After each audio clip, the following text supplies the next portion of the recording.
Muy buenas a todos. ¿Qué tal estáis? Bienvenidos una vez más a Voces de Bronce y Hierro.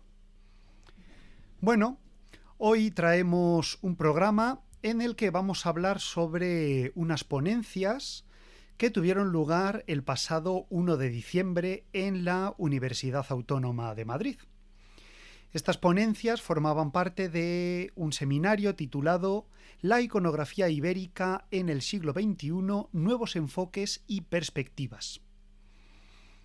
El seminario depende de un grupo de investigación que se llama Seminario de Estudios del Occidente Antiguo, que pertenece a la Autónoma,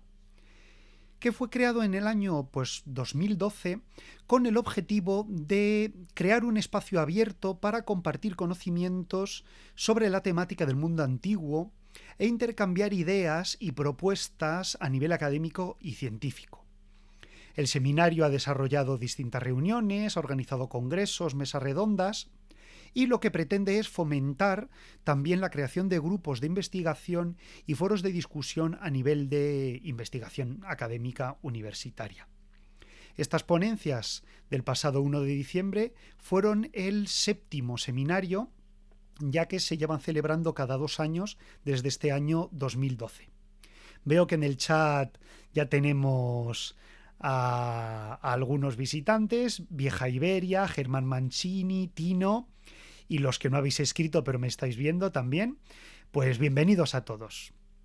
Bueno, la verdad es que había mucho interés en este seminario. De hecho, asistió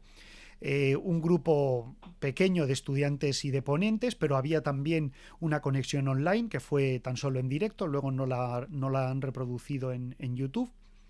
Y la verdad es que estuvo, pues para lo que son estos seminarios tan especializados, estuvo bastante bien, tuvo una afluencia bastante interesante. Los organizadores del seminario, que son todos miembros de la UAM, comentaron que la idea para la organización provenía de unas jornadas interdisciplinares que habían ocurrido en el año 2021. Estas jornadas tenían que ver con la imagen de la naturaleza en la antigüedad, y en las mesas redondas y en las reuniones que se realizaron, pues surgió la idea de que hacía falta crear un congreso específico sobre iconografía ibérica que tratara los temas y las líneas de investigación que están ahora trabajando pues este campo de estudio. Se organizó en este año y pues prácticamente un año después, el 1 de diciembre, como digo, fue que lo llevaron a cabo. Han contado pues con el apoyo de distintos grupos de estudio de la UAM, también con el departamento de Antigua de dicha universidad, y bueno, pues han acogido ponencias de investigadores de dentro y fuera de la UAM. Yo pude acudir al seminario como espectador, aunque caía en jueves, jornada laboral,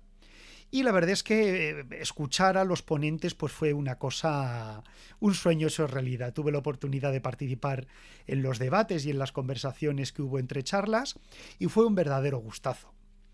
La intención de este programa pues es traeros a vosotros una visión general sobre lo que se expuso en el seminario y compartir pues los aspectos que a mí más me han llamado la atención. Tened en cuenta que el seminario comenzó a las 9 de la mañana y la última ponencia fue a las 7 de la tarde.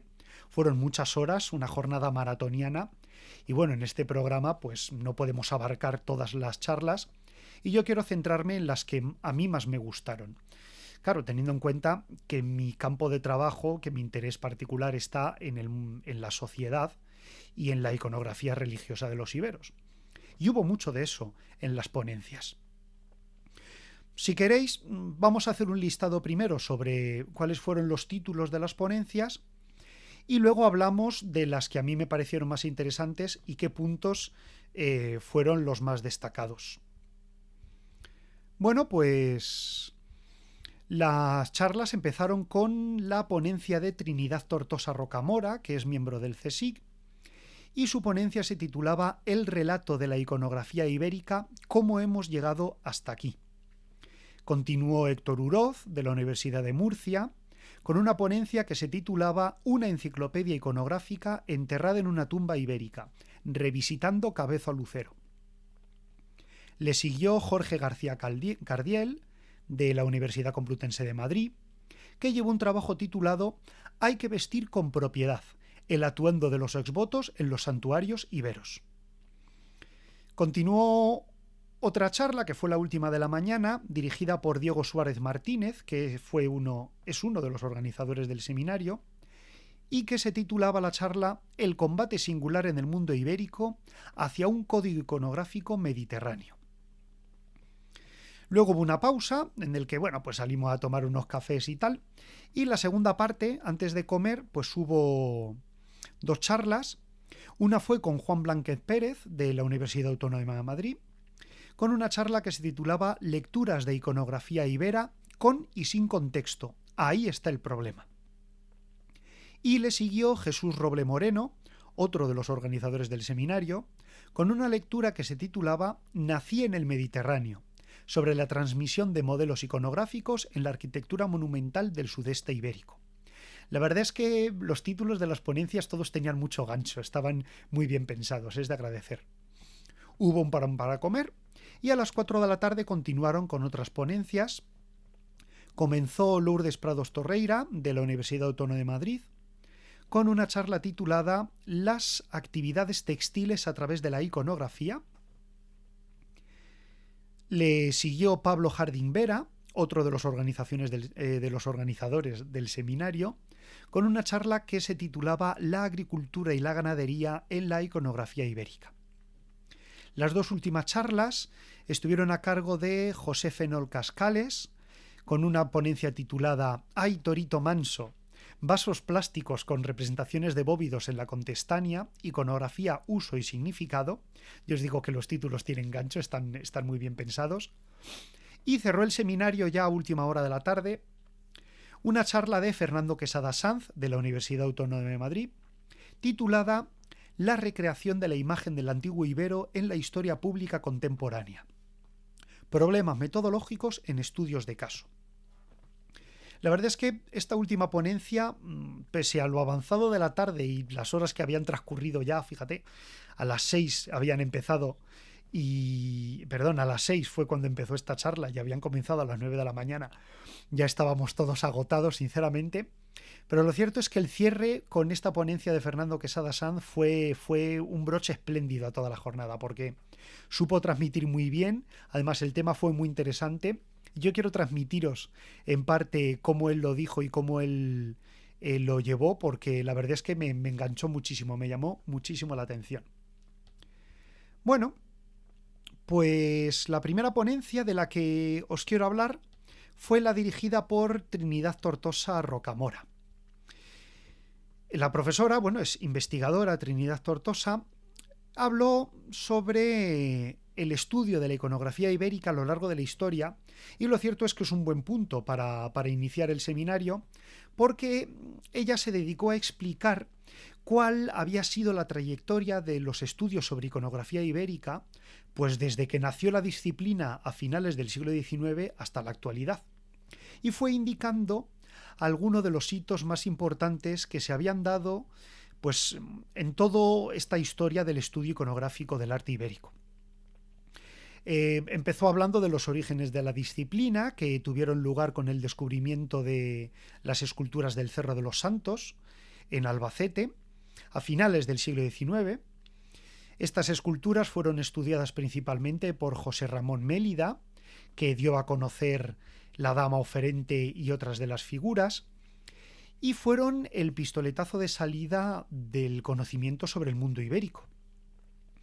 Estas esculturas además fueron llevadas por Ramón Mélida a diferentes exposiciones en Viena, en París, en Barcelona. Eran estas exposiciones universales que, luego han sobrevivido en la celebración de las Expos Universales, ¿verdad?, de Sevilla, que se hizo aquí en España con Cobi, con Curro en el 92. Seguro que muchos de vosotros os acordaréis. Y estas exposiciones fueron un escaparate que Ramón Mélida quiso utilizar para llevar las recién descubiertas esculturas ibéricas y que el mundo académico internacional las estudiara. Tenemos que tener en cuenta que cuando se descubren las esculturas en el Cerro de los Santos no se conocía nada del mundo ibérico más allá de pues de lo poco que hay escrito sobre ellos en los textos clásicos. Sabéis que en su mayoría los textos clásicos pues hablan sobre las guerras, sobre los enfrentamientos con los iberos, muy poca etnología, muy poca información sobre su sociedad, sobre su cultura, y era una cultura verdaderamente desconocida. Cuando se descubren las esculturas del Cerro de los Santos, pues claro, todo esto tiene un renacer. Y José Ramón Mélida, con otros arqueólogos e investigadores, pues lo que hacen es descubrir esta cultura y buscarle un nombre, buscarle una ubicación, porque al principio hubo muchos problemas a la hora de ubicar a estas esculturas en un contexto histórico concreto.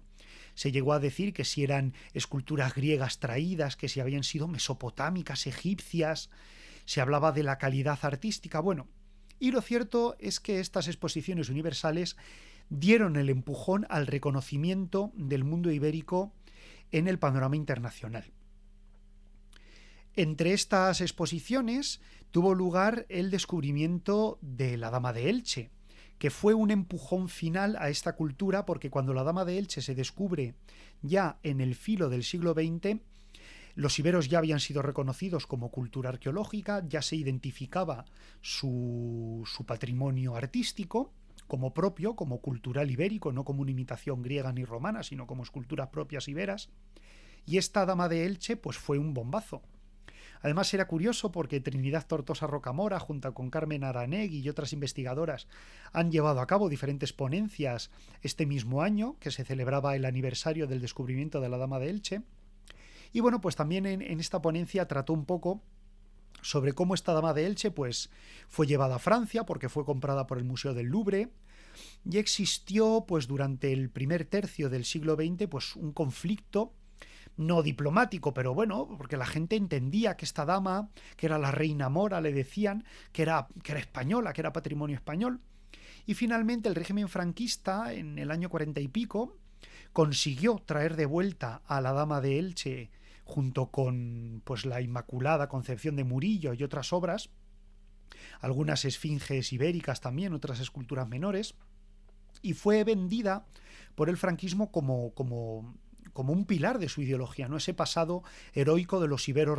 que habían resistido a la invasión romana. Y desde los años 40, pues la Dama de Elche se ha convertido en un icono del mundo ibérico.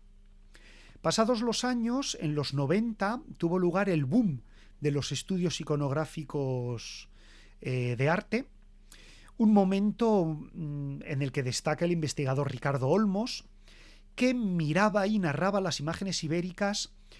como expresando unas temáticas propias y totalmente originales. Nada de burdas imitaciones del mundo griego y romano, nada de que la cultura ibérica estuviera supeditada a las culturas clásicas,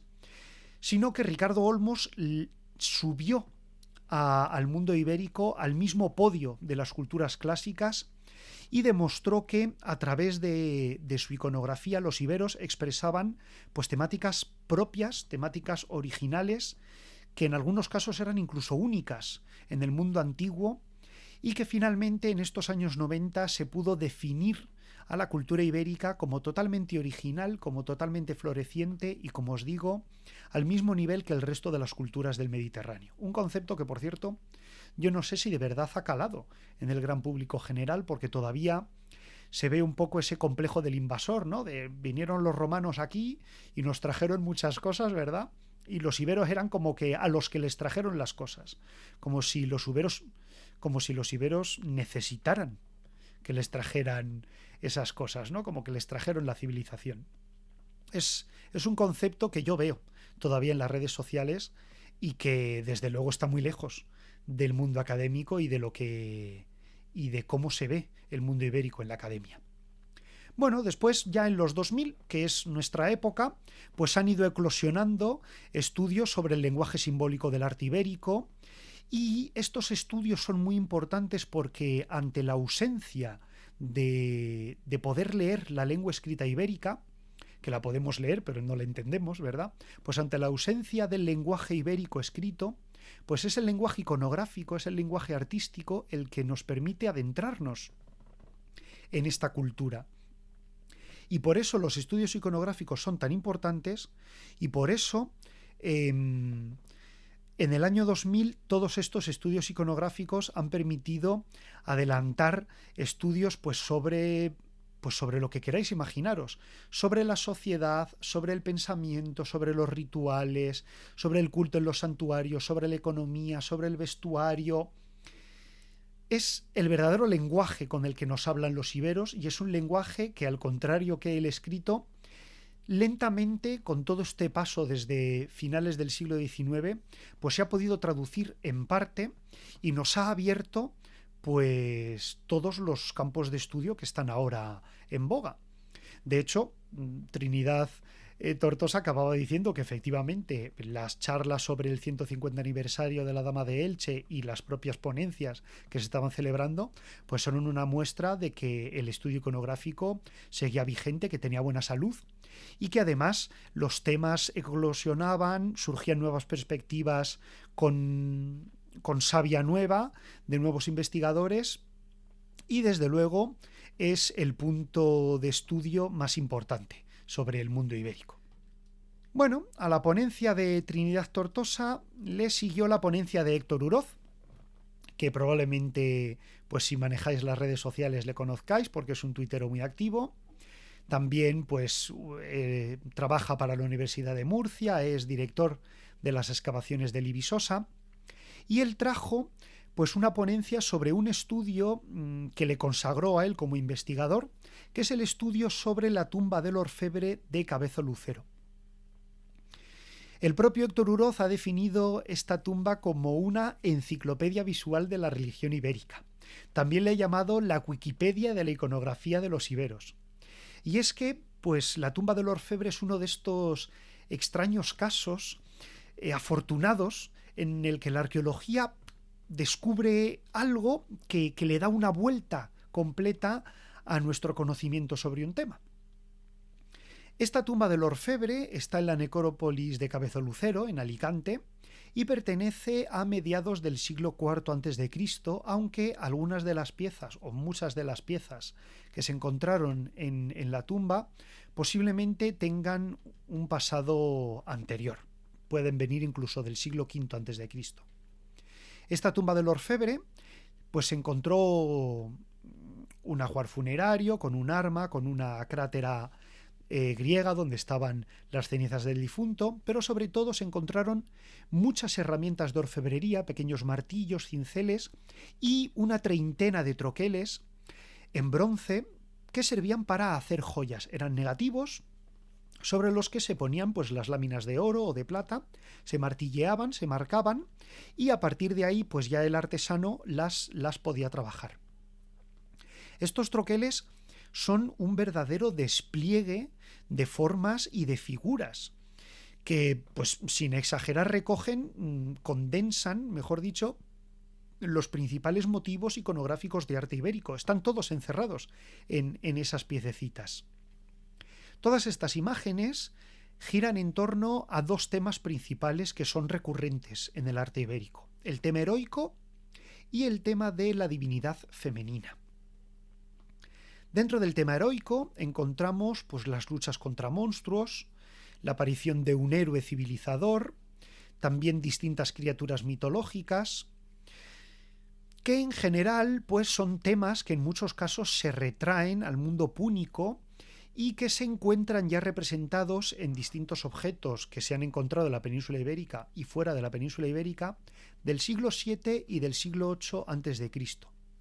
y que pese a la antigüedad pues se perpetúan en sus temas, en sus motivos, hasta el ibérico final, hasta la época en la que los iberos se funden con la romanización. Estos héroes son muy importantes en la mentalidad ibérica, son como los grandes héroes de la mitología griega y debían formar una parte muy importante del acervo cultural ibérico. Sobre todo porque los héroes eran los fundadores de los grandes linajes de las aristocracias ibéricas, y estos aristócratas ibéricos pues les rendían culto como los creadores de su familia y como los héroes que, en virtud de sus proezas, les daban a los aristócratas el derecho de gobierno, un derecho sagrado, ¿no?, de gobernar. Los héroes se definen por su lucha contra distintos monstruos.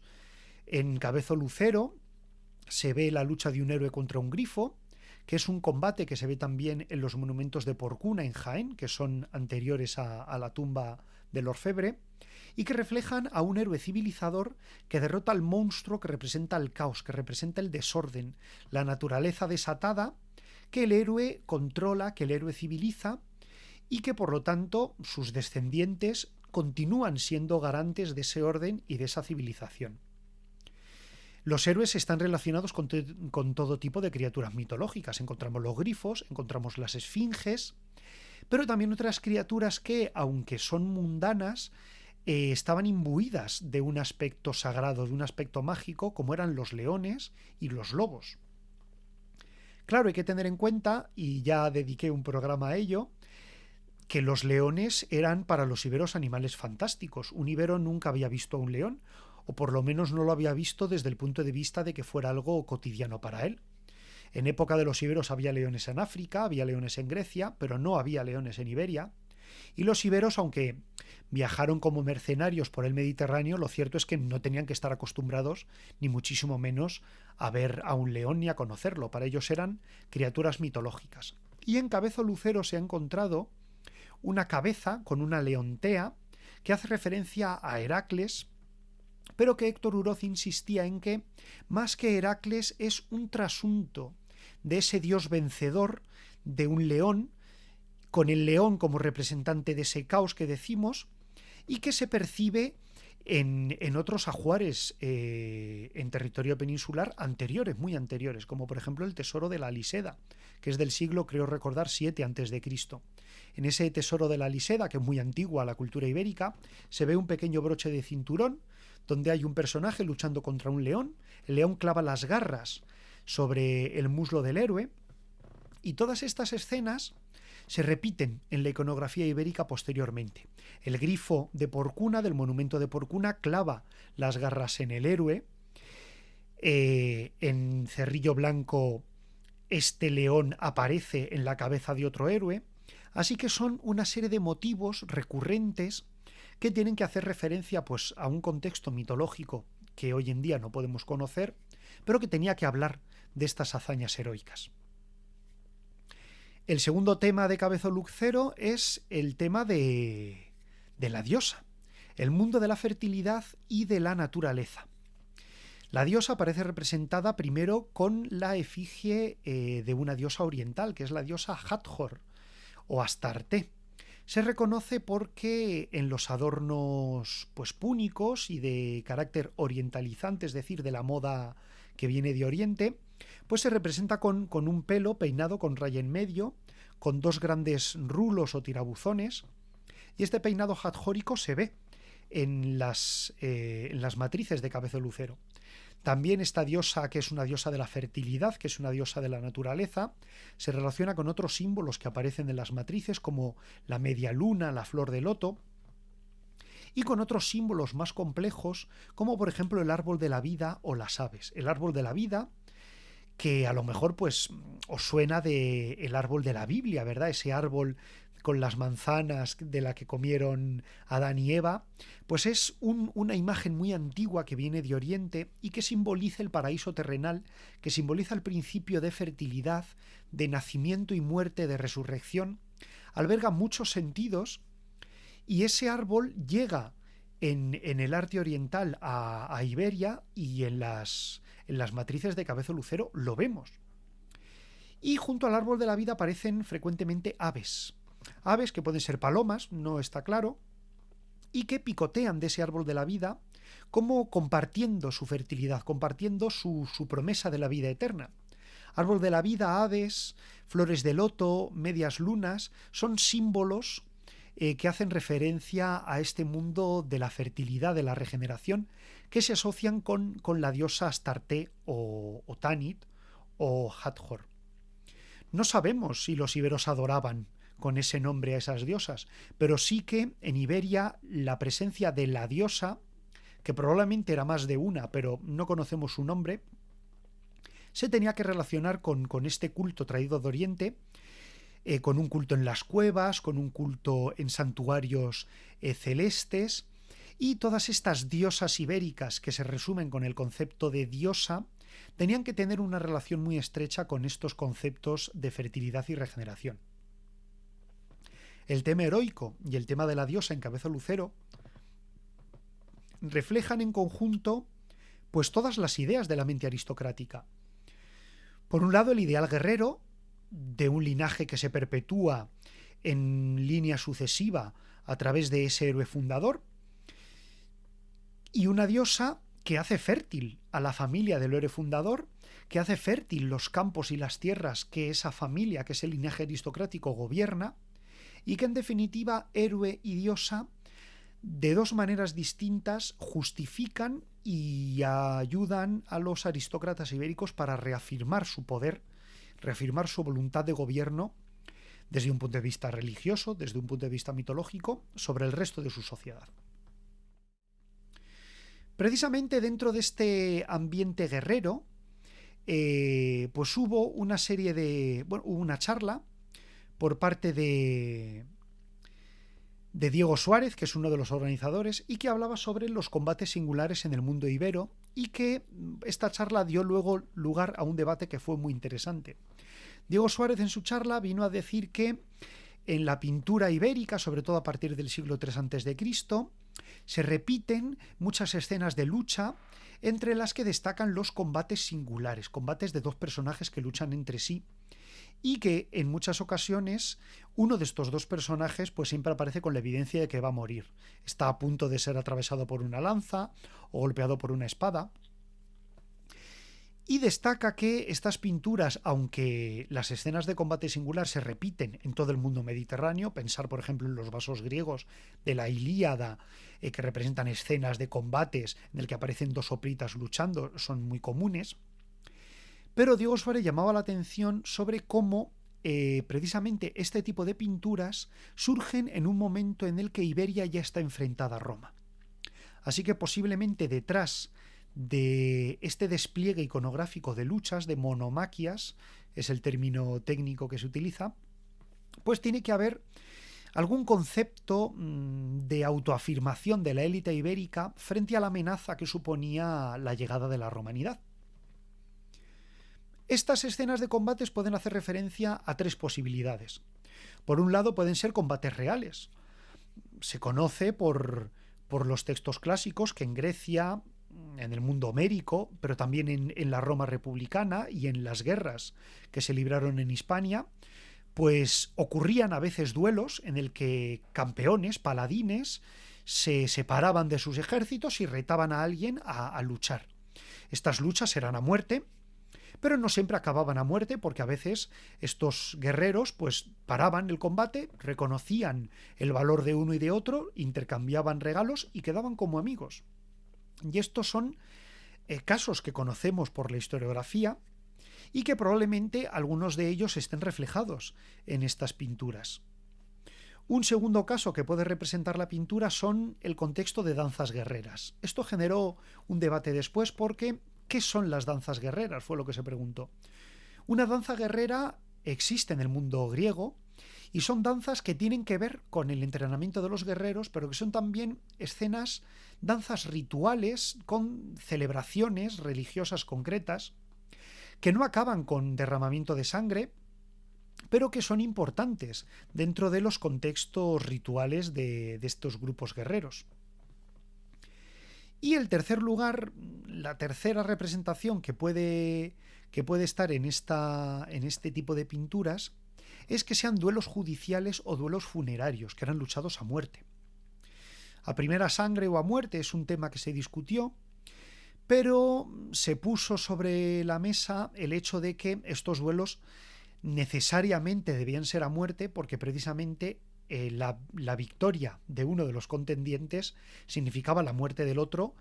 y la imposición de una verdad sobre otra. También se discutió hasta qué punto podían ser duelos funerarios, ya que se sabe que en el mundo romano pues los juegos gladiatorios empezaron siendo combates funerarios en el que dos guerreros luchaban y el muerto pues se suponía que en su muerte acompañaba al difunto al más allá, Y hay algunas referencias en los funerales de Viriato de que este tipo de luchas se libraban también entre los lusitanos, y por lo tanto cabe la posibilidad de que dentro de este ambiente guerrero aristocrático, pues los iberos tuvieran este tipo de luchas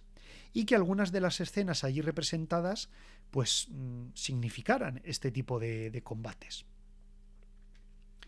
Sobre los estudios iconográficos en general, el trabajo del profesor Juan Blánquez me llamó mucho la atención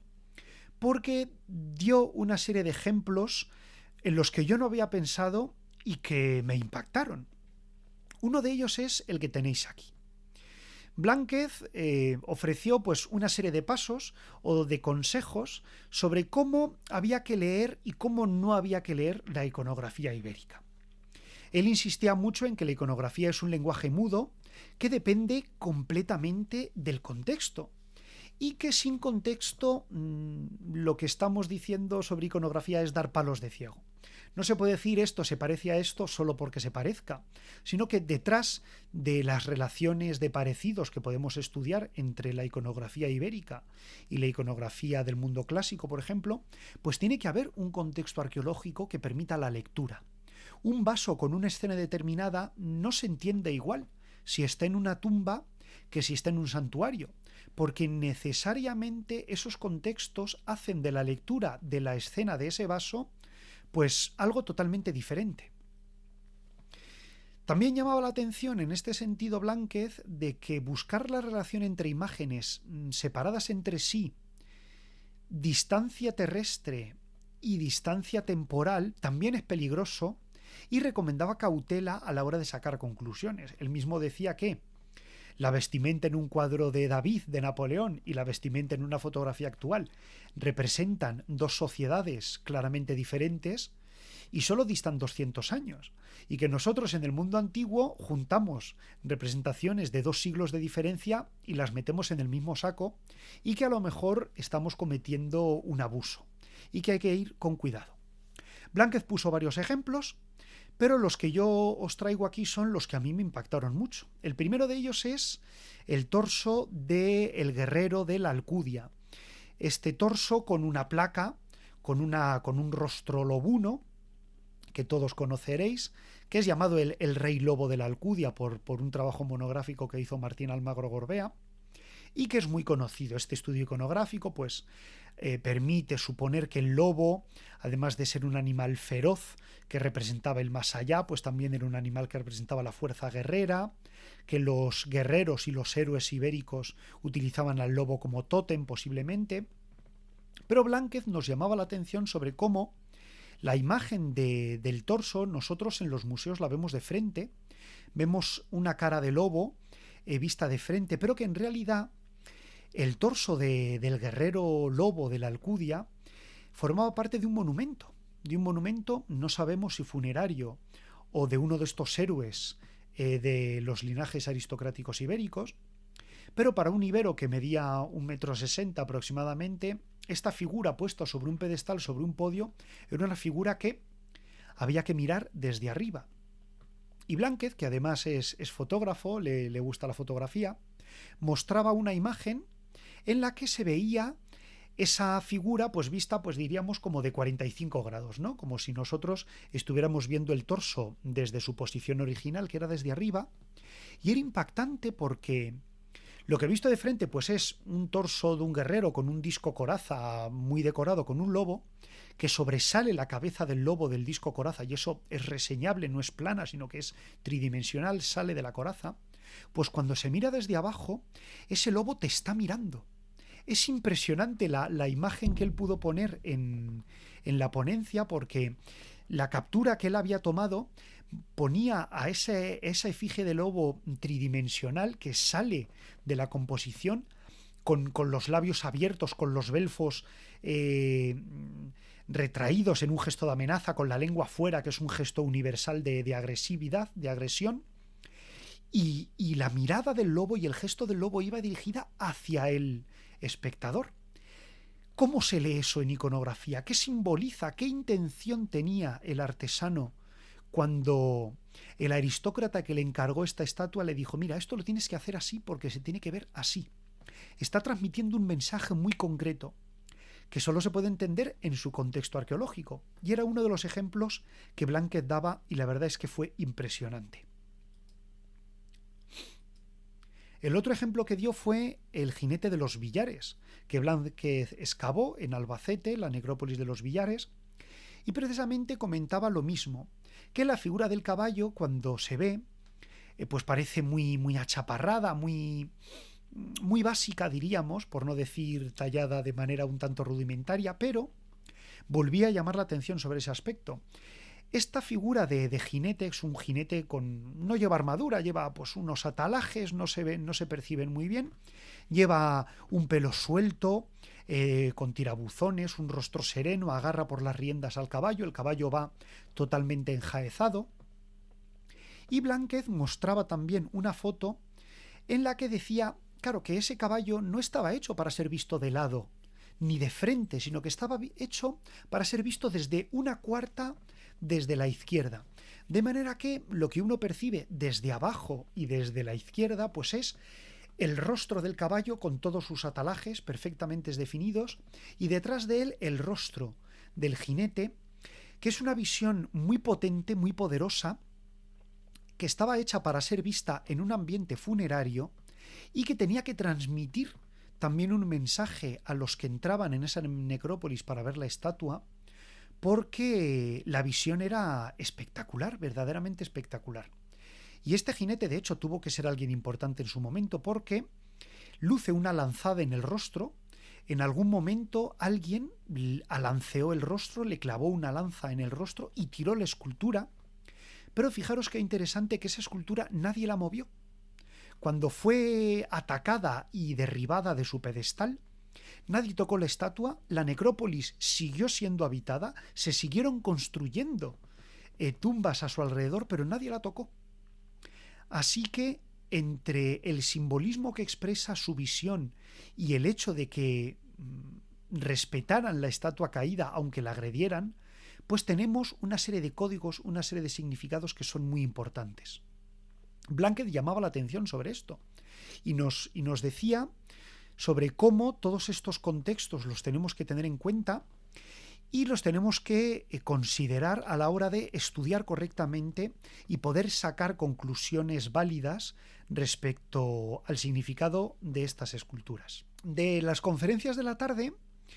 me gustó mucho la conferencia que dio Lourdes Prados sobre las actividades textiles en iconografía. Lourdes Prados, junto con otras investigadoras, investiga el mundo de la mujer en Iberia. Y como decíamos al principio, es muy interesante cómo la sola iconografía artística ayuda a entender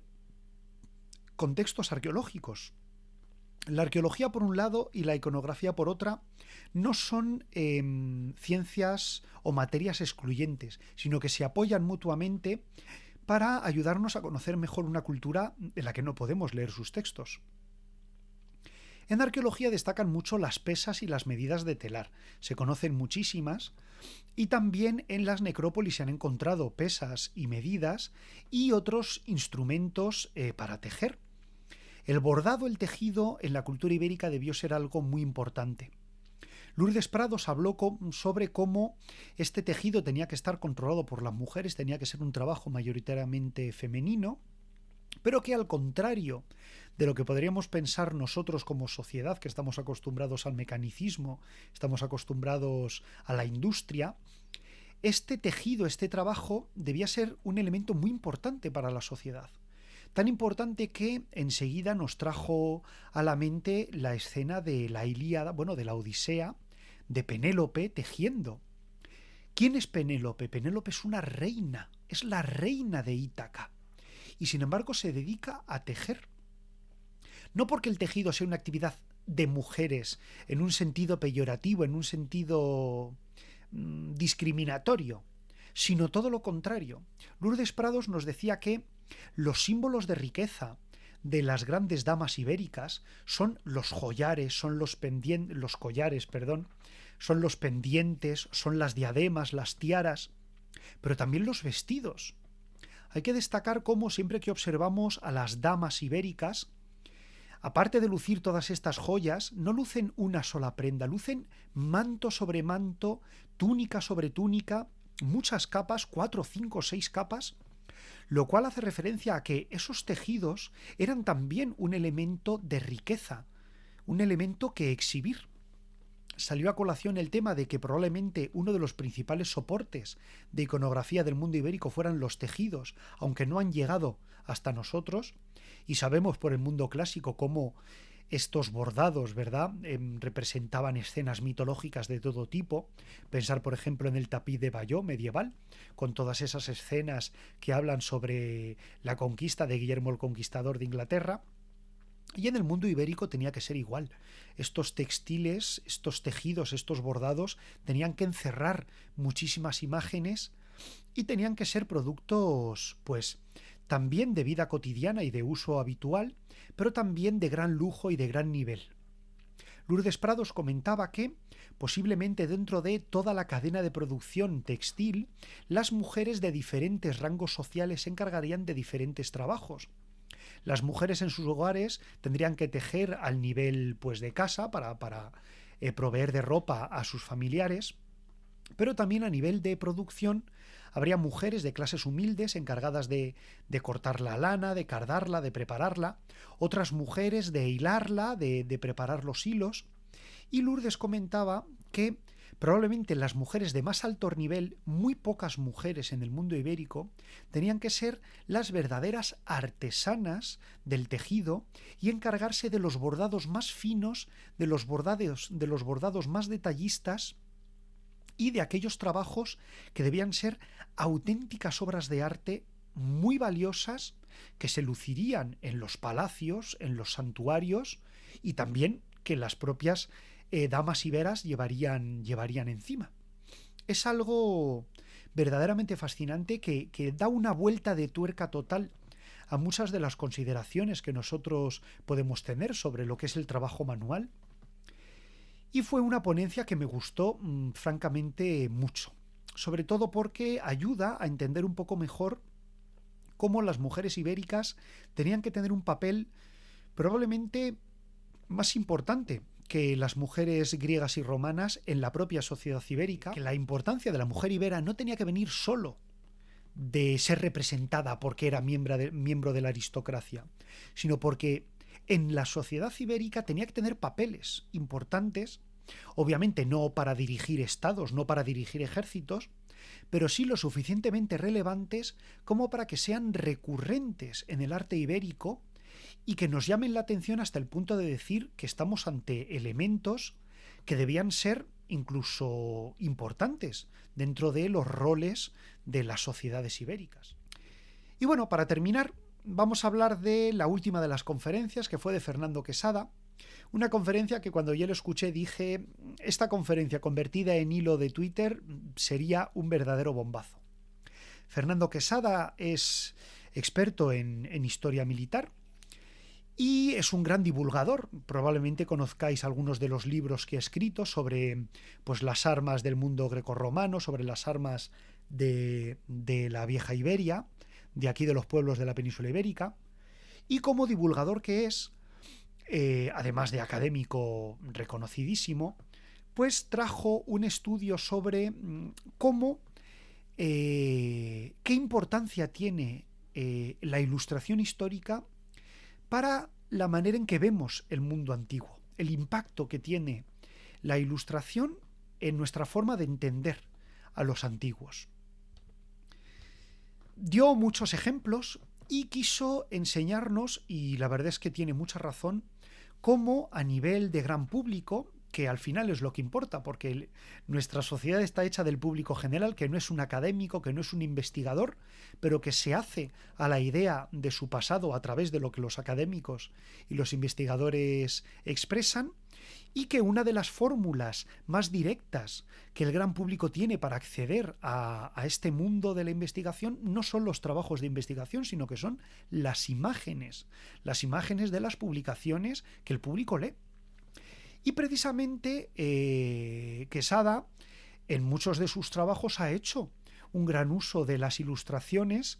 y entonces él quería hablar sobre cómo el uso, abuso y mal uso de estas ilustraciones crea conceptos que calan en la sociedad y que son más importantes que los trabajos y los proyectos de investigación. Por poner un ejemplo, pues podemos hablar de El Guerrero de Osuna, un sillar de un monumento funerario ibérico de Osuna, en Sevilla, que pues enseña a un guerrero con un escudo oval, con una falcata y con una túnica corta y un gorro, un casco difícil de definir. Y lo podemos comparar con algunas ilustraciones que se han hecho de los guerreros ibéricos, en el que pues esta escultura, que al no conservar la pintura, pues algunos de sus rasgos son difíciles de desentrañar, pues reflejan a un guerrero ibérico como debería ser: una túnica corta, este gorro que parece plegado, que cae sobre la nuca del guerrero, representado como un gorro de tela con un penacho tejido en su centro, con un escudo pintado. Y llamaba, por ejemplo, la atención sobre cómo en muchas representaciones las falcatas de los guerreros ibéricos, los guerreros aparecen con la falcata dispuesta a golpear. La alzan en alto como un machete y van a golpear con ella al enemigo, cuando en realidad arqueológicamente está perfectamente constatado y se conoce perfectamente sin discusión que las falcatas eran armas hechas para pinchar, porque tienen hojas afiladas y muy puntiagudas, y el propio mango de la falcata, pues su forma, su estructura, claramente indica que eran armas hechas para pinchar bajo la guardia del enemigo, y que sin embargo en la mayoría de las representaciones de artistas de guerreros ibéricos aparecen con la falcata en alto intentando golpear. Puso muchos otros ejemplos y quiso llamar la atención cómo muchas veces, cogiendo estos pintores, estos ilustradores, estos artistas, pues diferentes evidencias arqueológicas llegan a hacer verdaderas aberraciones conceptuales que mucha gente ve, lee, consume y asume como propias. Fernando Quesada hablaba sobre cómo los investigadores que utilizan estas ilustraciones para sus trabajos son responsables de que la ilustración sea real, y que una ilustración debe cumplir pues todas las normas de un trabajo académico. Tiene que estar referenciada, tiene que estar analizada, tiene que estar estudiada, y que no todo vale. Fernando Quesada mostró imágenes de artistas muy famosos como Angus MacBride, que son de artistas reconocidos, pero que sin embargo tienen errores de bulto, que además tienen la problemática de que, al ser artistas muy importantes, que son reconocidos por su trabajo de investigación arqueológica, aunque tenga errores, precisamente estos errores, debido al nombre del artista que los ha dibujado, se perpetúan en ilustraciones posteriores de otros artistas que utilizan la propia obra de Angus MacBride como fuente, y que en realidad están perpetuando un error de bulto que procede de una mala interpretación arqueológica, y que por lo tanto todos los historiadores, todos los investigadores que utilicen estos dibujos y trabajen con artistas y con ilustradores, pues deben controlar el trabajo del ilustrador y asegurarse de que responde a la realidad arqueológica y a la realidad investigadora del momento. Había una obra que Fernando Quesada puso y que causó risas entre los asistentes, porque, bueno, sin querer hacer referencia al autor, que el autor de esta obra pues es un artista, que él pintó un cuadro, buscó instrumentos, pintó un cuadro, un dibujo, hizo una ilustración, que buscó rasgos arqueológicos en todo el campo pues de la cultura peninsular, y que sin embargo, un poco a la corriente de lo que había dicho Blánquez en su discurso anterior, al ponerlo todos juntos, al coger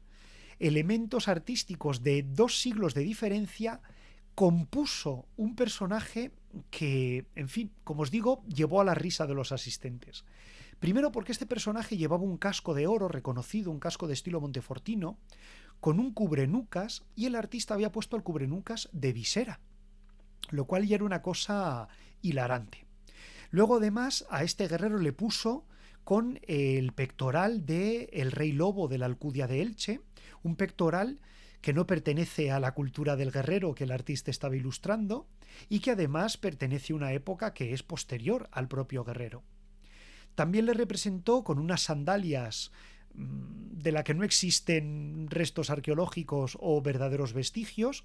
y con una espada céltica que era muy anterior al momento y que ese guerrero nunca pudo vestir. En conjunto era, pues lo que os digo, un despropósito arqueológico, y que sin embargo este guerrero con estas representaciones es un ejemplo de muchos otros que utilizan muchos de estos elementos que probablemente son elegidos porque llaman la atención, porque son llamativos, porque gustan, porque son percibidos como elementos icónicos de una cultura y que sin embargo no lo son. Y esto me llamó muchísimo la atención. En la ilustración histórica se han creado clichés que por ser ilustración histórica se han considerado como válidos y que representan la realidad del conocimiento arqueológico, y que sin embargo dentro del conocimiento arqueológico son datos minoritarios, representativos por supuesto porque son elementos importantes, pero que no reflejan la totalidad del armamento ibérico. Los guerreros iberos, por ejemplo, son representados mayormente con discos coraza, cuando en realidad el disco coraza debió ser un instrumento muy poco utilizado, sobre todo en los principios de su cultura, y que se dejó de utilizar rápidamente cuando la cota de malla se introdujo de manera masiva y que solo era utilizado además por los más pujantes, por los guerreros más ricos. También habló mucho de las caetras, de estos escudos de los iberos, que en muchos casos son representados como pequeños escudos,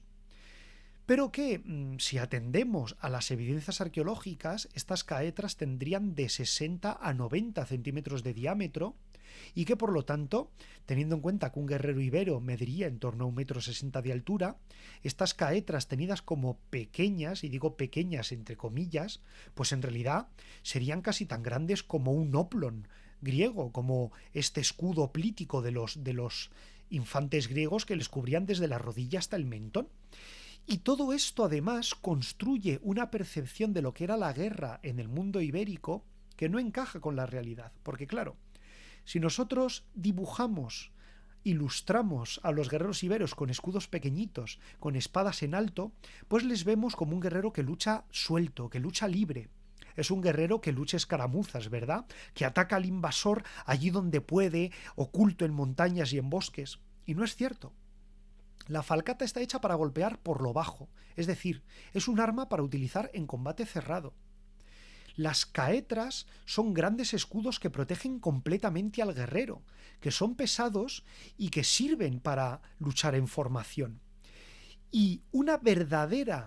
representación, una ilustración real del guerrero ibérico nos enseñaría que estos guerreros son guerreros que combaten en formaciones cerradas, igual que los romanos, igual que los griegos, y que por lo tanto toda la creencia generalizada, toda esa construcción popular del guerrero ibérico se cae. Pero se sostiene no por los descubrimientos arqueológicos y los estudios académicos que defienden que el guerrero ibero era un infante pesado igual que lo era el legionario romano, igual que lo era el legionario romano, quiero repetirlo para que quede muy claro, sino que se sigue perpetuando ese concepto que procede del siglo XIX, de ese guerrero valeroso que se enfrenta al invasor en inferioridad numérica y que prefiere morir con honor a vivir de rodillas. Se construye, en definitiva, a través de la ilustración histórica, un conocimiento de la cultura que cala en la sociedad y que por lo tanto debe ser trabajado con mucho cuidado. Bueno, hasta aquí mi experiencia, mis charlas sobre este seminario de iconografía ibérica en el siglo XXI. Para mí fue muy emocionante poder participar, poder acudir y participar en las charlas, en los debates, poder conocer a investigadores a los que yo había leído toda mi vida, pero que no les ponía cara. Y bueno, bromeaba con Héctor Uroz y con algún otro asistente al que conocía, hablando, diciendo que yo allí en ese congreso era un groupie, era totalmente un fan, rodeado de mis ídolos, ¿verdad? Y fue una experiencia muy positiva que espero poder repetir en el futuro, porque estar al día por boca de los propios investigadores de todos estos asuntos, pues llaman mucho la atención, nos conectan muy rápido con ellos, y yo de hecho les insistí a los organizadores de la ponencia, todos jóvenes investigadores, que dieran apoyo a las redes sociales, que se movieran por redes sociales, porque creo que ellos tenían mucho que aportar y que el gran público, que sois vosotros que estáis al otro lado, tiene interés por estos temas, y no puede ser que no exista una conexión directa entre el investigador y el público, sino que ese puente se tiene que tender, y que ese puente no tiene que proceder solo de los divulgadores, sino que ellos mismos tienen abierto el acceso a las redes sociales y a la comunicación directa con el gran público, que consumimos su información, que la valoramos y la apreciamos. Muchas gracias a Mario23 por sus palabras, que me dice aquí por el chat que tengo un nuevo seguidor. A Oropenda, que le ha gustado mucho la ponencia. También a todos los que han estado aquí aguantando desde el principio, como Vieja Iberia, Tino CC, Germán Mancini. Gracias a todos a los que no he nombrado y estáis escuchando al otro lado, aquí en el directo y luego en diferido en YouTube, también en iVoox. Y bueno, deciros que nos veremos próximamente. Tengo pensado retomar el canal probablemente para Navidades, con nuevos estudios, con entrevistas, darle pues de nuevo vida, que he estado ocupado con el trabajo, eso sí, siempre que pues las obligaciones laborales me lo permitan. Apoyar la labor divulgadora de tantos y tantos que estamos en las redes sociales, pues dedicando nuestro tiempo y nuestro esfuerzo con gusto, eso sí, para enseñar a los demás. Hay que apoyar la buena divulgación, hay que hacer buena divulgación, y desde luego toda esa divulgación sin vosotros pues no tendría sentido, porque no llegaría a nadie. Nada más, espero que os haya gustado este programa, espero haberos transmitido algunos de los conocimientos y de las ideas que se expusieron en este seminario sobre iconografía ibérica, y os emplazo a futuros programas de Voces de Bronce y Hierro. Muchas gracias a todos por acudir. Que os vaya bien. Hasta luego. Adiós.